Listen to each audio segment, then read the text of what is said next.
During a family trip, my parents said I had to sleep on the couch so my brother could have the bed. I smiled, and that's funny because I was the one who booked the presidential suite. Their faces dropped when the hotel manager announced it. From a young age, I learned something very quickly. My younger brother, Ryan, never made mistakes. In my parents' eyes, he was the perfect son, the golden child, the one who got everything handed to him on a silver platter, while I was just a shadow. Birthdays. His were filled with expensive gifts, grand parties, a cake so big it could feed the entire neighborhood. Mine? A supermarket cake. A half-hearted happy birthday. My parents moved heaven and earth, used all their connections, and invested fortunes in his education. And me? I had to work part-time and take out loans to study. It was always Ryan first, me second. If he wanted something, he got it. If I wanted something, I settled for leftovers. I spent years swallowing my pride, accepting my role as the less important son. But on this trip, everything was going to change. It was supposed to be a family trip to New York. My parents handled all the planning, which obviously meant Ryan's preferences came first. He chose the sightseeing spots, the restaurants, everything. They barely consulted me. Honestly, I wouldn't have even gone if I hadn't overheard their conversation one night. "We don't have the money to book the suite," my mother said. "Then we'll put him on the couch," my father replied, not even bothering to say my name. "Ryan needs a proper bed." At that moment, something inside me snapped. I was 27 years old, had a stable job, a good salary, and, for the first time in my life, the power to change the narrative. So I did. On the day of the trip, we arrived at the hotel. A stunning 5-star hotel in the heart of Manhattan. The kind of place my parents would never have chosen if not for Ryan's standards. When we reached the check-in counter, my mother casually handed her credit card to the receptionist. "We have a reservation under Taylor." The receptionist typed something and frowned. "I don't see a reservation under that name." My mother's smile vanished. "That's impossible. I booked the executive suite weeks ago." The receptionist shook her head. "I'm sorry, but there's no reservation under your name." I leaned forward, smiling. "That's because I made the reservation." My father turned to me, surprised. "What?" I pulled out my phone and showed them the confirmation email. "Yep. After hearing you decided I'd be sleeping on the couch like some unwanted guest, I decided to handle it myself." Silence. The receptionist smiled. "Yes, we have a reservation under your name, sir, and it's for the presidential suite." My mother's jaw dropped. My father blinked several times, speechless. "And Ryan?" Ryan looked like he was about to explode. "The presidential suite?" My mother stammered. I nodded. "Turns out I make good money. So I figured, if I'm going to travel, I want comfort." The receptionist continued. "The presidential suite includes a master bedroom, a second bedroom, a spacious living area, and a private terrace overlooking Central Park." My parents looked at each other, then at me, then at Ryan, who seemed on the verge of a meltdown. "You must be joking," my father finally said. I crossed my arms. "Not at all. And since I've booked the room, the master bedroom is mine. You all can figure out the rest." Ryan clenched his fists. "You can't be serious." "I'm very serious," I replied, savoring every second. My mother tried to regain control of the situation. "Fine, we can add an extra bed in the master bedroom, and Ryan can." "How nice, right?" I interrupted. "But no one is sharing. You can have a second bedroom and use the sofa bed. But the king-size bed? That's mine." For the first time in my life, I realized something. I was in control. I made the rules, and they couldn't do anything about it. I let the moment stretch, enjoying the shock on their faces. Then, I grabbed the room key, smiled at the receptionist, and said, "Thank you. I'll head up now." I walked away without looking back, without asking if they needed help. And wow, did it feel good. The presidential suite was immaculate. Floor-to-ceiling windows overlooking Central Park, a massive living room, a full dining area. And the bedroom, spectacular. King-size bed, soft pillows, a bathroom bigger than most apartments. I tossed my bag on the floor, kicked off my shoes, and collapsed onto the bed, stretching out like I owned the world. Then, I heard the knocks at the door. Loud, impatient. I already knew who it was. I took my time opening it. When I finally did, Ryan stormed in, furious, followed by my parents. "You can't do this." Ryan exploded, like a kid who just lost his favorite toy. I leaned against the wall, crossing my arms. "Do what?" "Take the best room." My mother snapped, visibly upset. "You know Ryan has trouble sleeping in small beds." I looked at her. "Sounds like a Ryan problem." My father huffed. "We're a family. We should be together." I let out a dry laugh. "Oh, now we're a family? That's funny because I don't recall that matching when you decided I'd be sleeping on the couch." Silence. Ryan rolled his eyes. Whatever, just give me the room. I raised an eyebrow. Do you hear yourself? Come on, it's not a big deal, my father tried to argue. You've never cared about this kind of thing. I stepped closer. You're right. I never cared because nothing I did ever mattered. Because, in the end, Ryan was always the priority. I looked at all of them. But guess what? I made the reservation, I paid, and now I do care. Ryan glared at me. Stop acting like you're someone important. I laughed again. You have no idea how far I can go. My mother sighed, rubbing her temples. And where are we supposed to sleep now? When I closed the door, I allowed myself a quiet laugh. The feeling of finally having some control, of seeing the surprise and frustration on their faces, was something I had never experienced before. For the first time in my life, I wasn't the afterthought. I wasn't the leftover. I walked over to the bar in the suite and poured myself a glass of whiskey. Not that I was much of a drinker, but this was a special occasion. I sank into the armchair, gazing out the window at the breathtaking view of Manhattan. In the past, this scene would have seemed impossible. I had always been the one who accepted other people's decisions, the one who stayed quiet while Ryan got the best of everything. But now, the rules had changed. My phone vibrated on the table beside me. I picked it up and, unsurprisingly, saw dozens of messages in the family group chat. Angry texts from my mother, outraged ones from my father, and a few from Ryan, shorter, almost threatening. This is ridiculous. Your brother needs a big bed. I can't believe you did this. That was incredibly selfish. You're overreacting. Fix this now. Stop the drama and give us the room. I calmly read through them, taking a sip of my whiskey. Then, I simply muted the notifications. I leaned back in my chair, enjoying the satisfaction I hadn't felt in years. But then, loud knocks on the door again. This time, it wasn't just Ryan and my parents. When I opened it, I saw my Aunt Carla and my Uncle Maurice, who lived in New York, and had come to meet us. Clearly, my parents had already complained to them. What the hell is going on? My uncle asked, crossing his arms. My mother wasted no time launching into her dramatic performance. Your nephew here decided to be selfish and keep the presidential suite all to himself while we, his family, have nowhere decent to sleep. I crossed my arms and looked at my uncle, waiting to see whose side he would take. He had always been a serious, diplomatic man. But to my surprise, he looked at me and gave a small, knowing smile. You paid for this room? Yes, I answered firmly. Then it's yours. My mother's eyes widened in shock. What do you mean, Maurice? You've always been a reasonable man. This isn't fair. Fair? He chuckled. Tell me, when was the last time you were fair to him? Silence. My father scoffed. This isn't about fairness. It's about respect for the family. My uncle turned back to me, more serious this time. Tell me, nephew, did you do this just for revenge? I thought for a moment before answering. Maybe at first, but now I realize it's much more than that. It's about finally setting a boundary. He nodded. Then don't feel guilty. You did the right thing for yourself. My mother's face turned red with fury. I can't believe this, Maurice. You're supporting this nonsense. He simply shrugged. I'm supporting the person who finally decided to take control of his own life. Ryan, who had been silent until now, stepped forward into the suite. This isn't over. I took a step closer, unshaken. What are you going to do, Ryan? Cry until mom and dad fix everything for you again? He clenched his teeth. I had never seen him this angry before. You've always been a nobody. Booking an expensive room isn't going to change that. I stepped even closer, looking him straight in the eyes. Funny, because right now, I'm the one calling the shots. He shoved me. My Aunt Carla gasped. My uncle stepped forward, but I stood my ground. Ryan stared at me, waiting for me to retaliate. But I just smiled.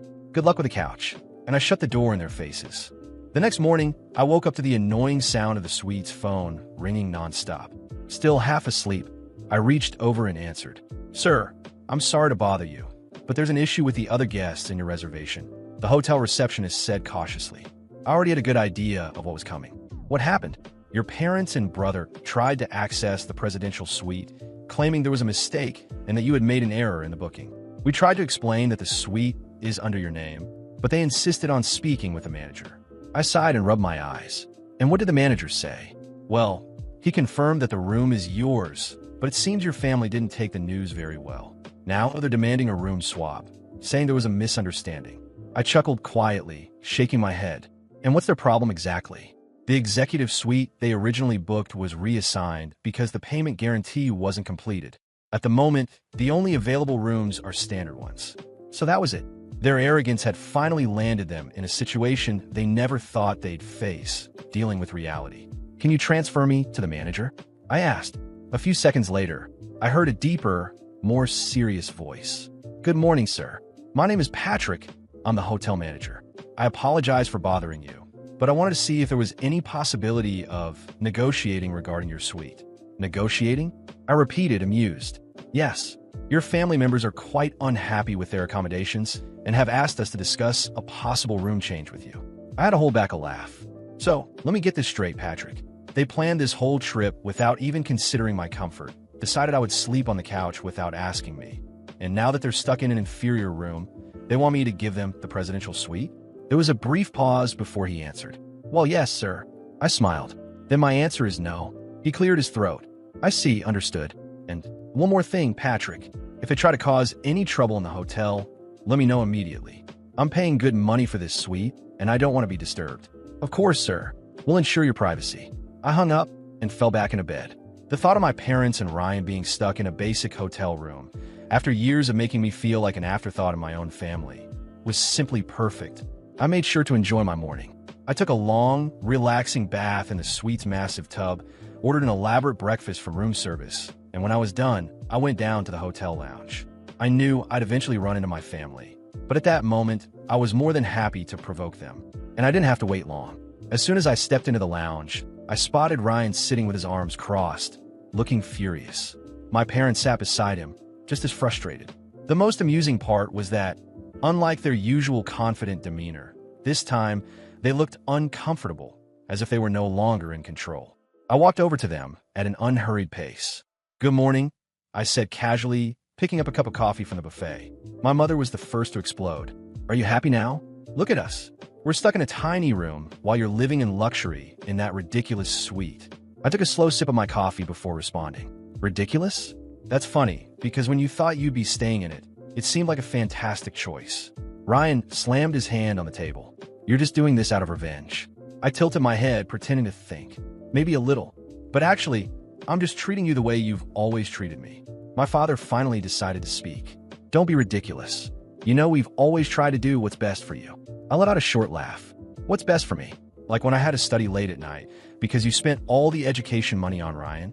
Like when I got cheap birthday gifts while he got the best of the best? Like when you decided I would sleep on the couch without even asking me? My mother rolled her eyes. You're overreacting. Overreacting? My voice an edge now. I think what really bothers you is that for the first time in my life, I'm not staying quiet. Silence. My father looked away. My mother crossed her arms. Ryan clenched his fists. You can't do this, he said, his voice full of barely contained rage. Oh, but I can. And I am. I turned to leave, but my mother grabbed my arm. You're being cruel. I slowly pulled my arm away and looked at her, expressionless. Cruel? Cruel is what you did to me my whole life. She opened her mouth to argue, but stopped. For the first time, she hesitated, as if she no longer knew how to manipulate me. I walked out of the lounge, satisfied, but I knew this wasn't over. My parents would never admit they were wrong. Ryan would never accept being treated like an ordinary person. And that's why I knew they wouldn't give up so easily. The game had only just begun. That night, I slept better than ever. The king-size bed in the presidential suite was a true throne, and for the first time in years, I felt like someone who truly deserved to be there. My parents and Ryan? Well, they were stuck in a standard room. No luxury, no privileges. That alone was worth everything. But I knew Ryan wouldn't swallow this humiliation so easily. The next morning, I woke up early and ordered a full breakfast through room service. Freshly baked bread, ripe fruit, perfectly cooked eggs, and a flawless cup of coffee. Everything delivered to my private suite. As I ate, I heard loud voices in the hallway. I knew it was only a matter of time before Ryan lost it again. And I was right. When I went down to the hotel lobby, I found him arguing with the manager. Ryan was red with fury, waving his hands aggressively while my father tried to calm him down. My mother stood beside them, visibly embarrassed. This is ridiculous, Ryan was yelling. I'm a better guest than him. How can you not do anything? The manager remained professional. Sir, as we've explained, the presidential suite was booked and paid for by your brother. We cannot transfer it without his consent. That's when Ryan saw me, and he came straight at me. You're loving this, aren't you? He growled. You think you won? I crossed my arms, completely relaxed. I don't think. I know. His expression darkened even more. You've always been a loser. Always. Just because you have a better room for a few days, do you think that changes anything? I took a step closer, looking him dead in the eyes. Ryan, answer me one thing. When was the last time you paid for something yourself? When was the last time you got anything without mom and dad fixing it for you? He opened his mouth, but had no answer. I laughed. Exactly. You can't. He gritted his teeth, and before I even realized it, he lunged to shove me again. But this time I was ready. I stepped aside, and he lost his balance. Ryan clumsily stumbled backward, crashed against the reception desk, and landed on the floor in the most humiliating way possible. The entire lobby went silent. Every nearby guest, hotel staff, and even my parents stared at him. And then someone laughed. At first, it was just a quiet chuckle from a guest waiting to check in. But then another laugh followed. Then another. Within seconds, multiple people in the lobby were either holding back laughter or whispering to each other. Ryan jumped to his feet, his face burning with humiliation. What the hell are you laughing at? But no one answered. They just looked away or kept giggling. My father grabbed his arm, desperate to get him out of there.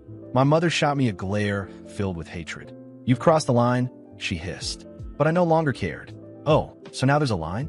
Because when I was sleeping on the couch, when I had to struggle on my own my entire life, it didn't seem like one existed. She didn't respond. My father just grabbed Ryan and led him away. The hotel manager turned to me, looking slightly amused. Sir, if there are any other issues, please let us know. I smiled. I will. I walked back up to my suite, knowing that for the first time in his life, Ryan had finally crashed and burned. He was no longer the golden boy, the perfect son, the untouchable favorite. He was just a spoiled brat who, when faced with reality, had no idea what to do. That night, I slept even better. And this time, it wasn't just because of the king-size bed. It was because after years, I was finally free. When the trip ended and we returned home, there was a silence that had never existed before. No one said anything at the airport. Not a single word during the flight.